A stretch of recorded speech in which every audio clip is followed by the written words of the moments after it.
ओम शांति। 9 सितंबर के ईश्वरीय महावाक्य है, जब तक जीना है तब तक पढ़ना है, सीखना है। तुम्हारी पढ़ाई है ही पावन दुनिया के लिए, पावन बनने के लिए।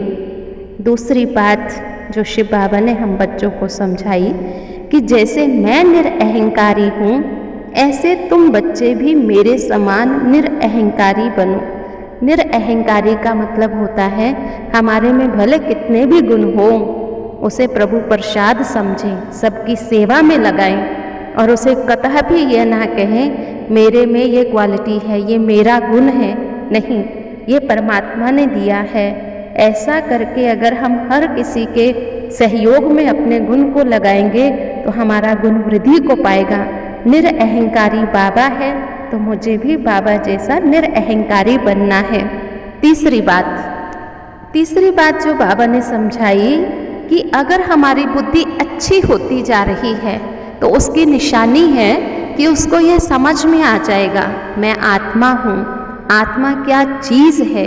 चैतन्य है, शक्ति है, अमर है, अजय है, अविनाशी है। दूसरा समझ में आ जाएगा परमात्मा मेरा पिता है, वो क्या है, उसका पाठ कैसा है, ये सब बातें उसकी बुद्धि में भरी रहेंगी। इसका मतलब है कि उसकी बुद्धि जो है वो बहुत अच्छी बन रही है। चौथी बात जो शिव बाबा ने हम बच्चों को समझाई वो ये कि छोटी सी आत्मा है और 84 जन्मों का इसमें पाठ है। इसको भी कुदरत कहेंगे। ये पाठ मिटता नहीं है और मिटने वाला भी नहीं है। बड़ा भारी वंडर है। इन बातों को दुनिया में कोई नहीं समझता है, लेकिन हमें धारण भी करना है। पांचवी बात, करण करावन हार परमात्मा है। क्यों कहा जाता है? क्योंकि परमात्मा निराकार निरअहंकारी बन करके हम बच्चों को सिखाता है। ये गुण फिर हमारे में भी होना चाहिए। अभी बाबा ही आकर के शिक्षा देते हैं। और बहुत सुंदर छठी बात जो हम बच्चों को समझाई गई कि जब तक हमने जीना है तब तक यह पढ़ाई पढ़ते रहना है, क्योंकि इस पढ़ाई को पढ़ाने वाला पतित पावन बाप स्वयं आकर के शिक्षा दे रहा है। स्कूलों में भी बच्चे पढ़ते हैं, लेकिन यहाँ स्वयं परमात्मा आकर के पढ़ाते हैं। इस पढ़ाई से हमने प्रारब्ध 21 जन्म के लिए भोगनी है।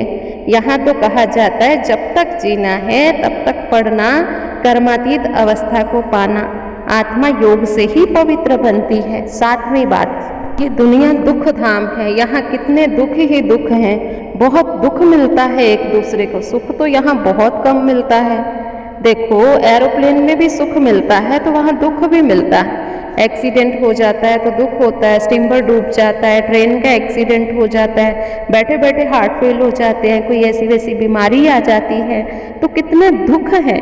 तो इस दुख धाम में बाबा आकर के हमें सुख धाम के लिए लेकर के जाता है। सुख धाम में दुख धाम का कोई नाम निशान नहीं है।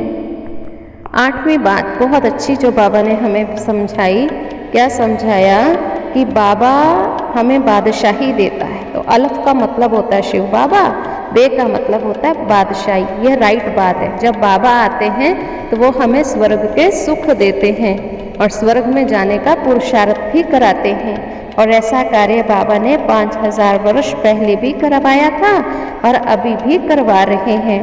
मनुष्य को तो बैरिस्टर बना सकता है, तो वह कोई जादू नहीं कहेंगे, वह विद्या देते हैं। और यहाँ तो शिव बाबा मनुष्यों को देवता बनाते हैं, इसलिए जादूगरी कहा जाता है। दिव्य दृष्टि की चाबी बाबा के पास होने के कारण उनको जादूगर भी कहा जाता है। 9वीं पॉइंट,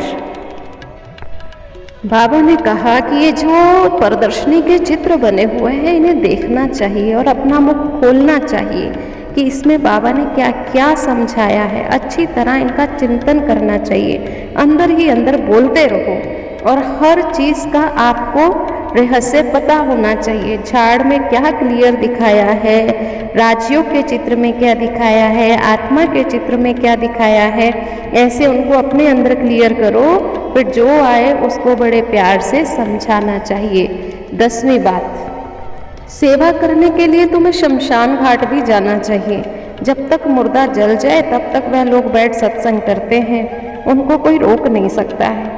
तुम भी वहाँ जाकर के बोलो तो आओ हम तुम्हें समझाएं। वह सुनकर के अंदर से खुश हो जाएंगे। बात करने वाले लेकिन समझदार सियाने चाहिए। कहाँ जाकर के क्या समझाना है।